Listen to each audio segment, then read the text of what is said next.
Thank you so much, Glyn.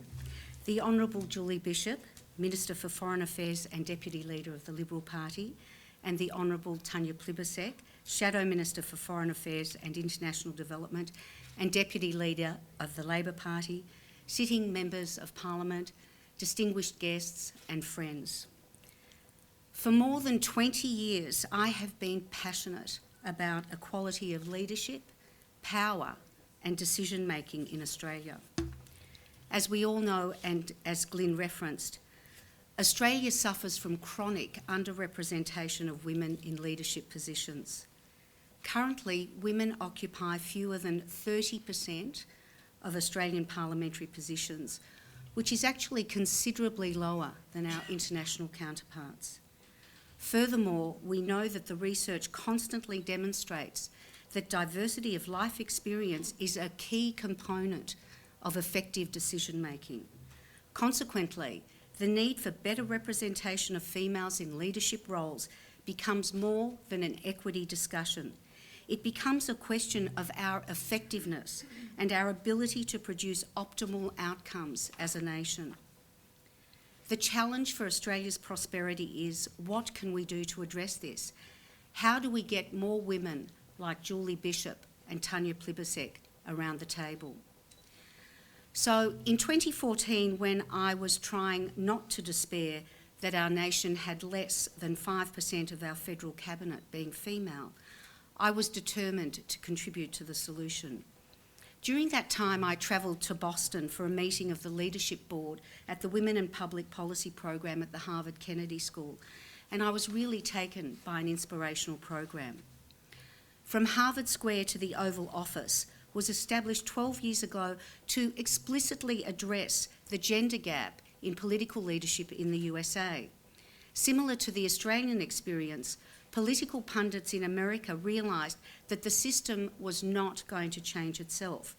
It needed a catalyst to break down the gender barriers. The Harvard Kennedy School program was developed to provide the training and the support that women need to ascend into political leadership at the highest levels. To achieve this, the school developed a hands-on, bipartisan extracurricular program.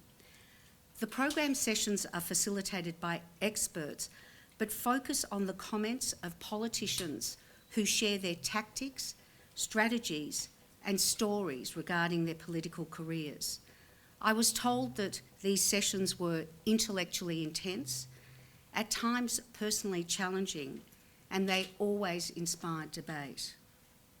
In addition to the content, the program coordinators informed me that they specifically focus on ensuring that the students form a robust network of women in government who support each other as they advance their careers.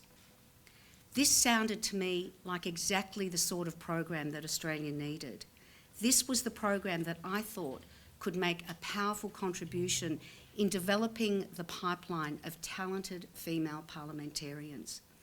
Returning to Australia with the idea, it has been remarkable how the initiative resonated immediately with so many people. And this support has allowed the idea to move swiftly to a reality. And so, due to the fabulous efforts of the Melbourne University team, we find ourselves here today to launch what I believe is an extraordinary program. The Pathways to Politics program for women is modelled on the Harvard Kennedy School program. It is a non-partisan initiative, as demonstrated by our launch here today, providing a select group of 25 females each year with the support and encouragement necessary to aspire to elected office at all levels, at local, state and national levels. The 14-session program outline covers topics such as campaigning, media engagement, political party structures, and polling data, through to the role of confronting ethical dilemmas in politics. And actually, that was a topic that Harvard didn't have. And when I told them that we were including that, they said, we're going to put that one in straight away. Each session is structured around practical training and mentorship, as well as in-conversation sessions with venerable Australian female politicians. While the program will provide hard skills training, there is an emphasis on the aspiration of leadership and the all-important cohort network of support.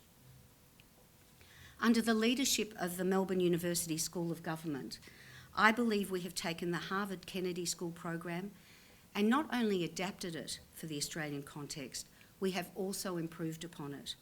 We have no doubt that the selection process for high calibre participants is going to be really competitive. As the chair of the Trawalla Foundation, I am really proud to be the funder for the pilot program. It is undoubtedly deeply gratifying to see our family philanthropy seed this social change. I am confident that this program will be everything that we've all envisaged it to be, and I am confident that this program will see both Australian women and our nation prosper, as in the near future, females are represented equally around the parliamentary table together with men. Now it is with very great pleasure and honour that I introduce the Honourable Julie Bishop, Minister for Foreign Affairs and Deputy Leader of the Liberal Party.